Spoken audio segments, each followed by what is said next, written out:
I'm Darren Smith. Welcome to D Smooth Sports, and welcome to episode 2 of Gateway to Greatness. I'm here with Jordan JC Anderson. JC, for the people that don't know you, introduce yourself. I'm Jordan Anderson. I play wide receiver at East Tennessee State University. And yeah, pretty much. Now, JC, you play receiver. Tell me what inspired you to play receiver. Really just watching Julio Jones run his routes, Calvin Ridley run his routes, just quick, speed, in and out of their breaks. Something similar, like something I like to do, something I like to watch. Now, what do you feel like? What skills do you need to be an elite receiver? As you playing at Division I level, so you playing with the top of the top. Mm-hmm. So, what are some skills that you have to develop and work on? Really just tracking the ball in the air.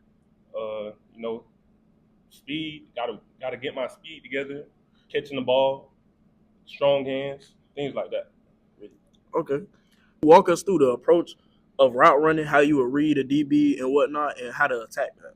Basically, if they inside press, basically you can attack their inside, make them want to go inside, attack, and then just run your route. Basically, I take what the DB gives me to get open.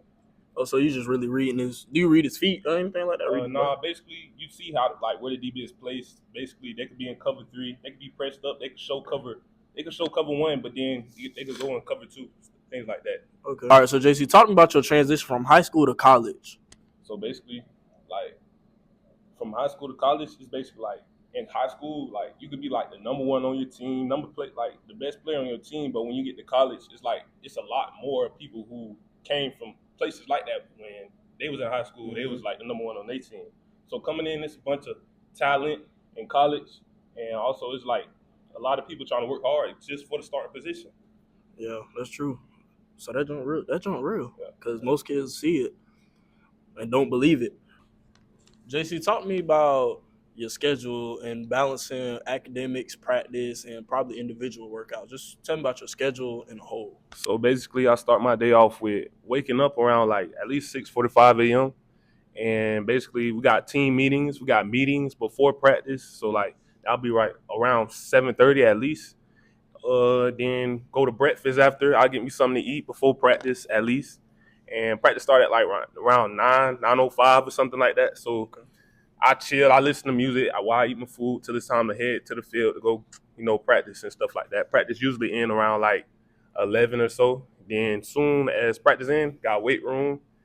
Sometimes I have class right after practice, or I have weight room right after practice and stuff like that. And usually I have classes right after that too. Usually at most it'll be 2 classes a day, but really that's really it. So, and then I have the rest of the day to myself because I usually get my work done earlier on the Mondays and Tuesdays, so I can have the rest of the week just focus on football and stuff like that. Time management. Yeah, basically. That's basically an everyday type of schedule, really.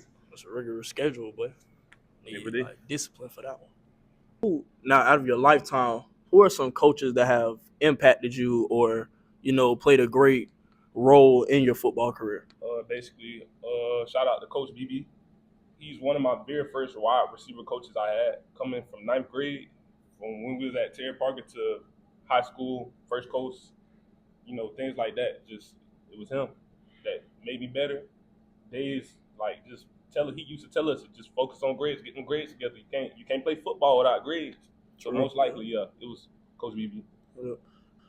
Now, what are some words for the youth? Because there's a lot of people that will look up to you. So what are some words to the kids that are coming up? Get them grades together and, go hard, train hard. Don't never listen to the negativity. Stay positive, even in practice. It's always fun to laugh and joke and play, but when it's time to get serious, lock in. Thank you, JC. That concludes episode 2. Stay tuned for episode 3.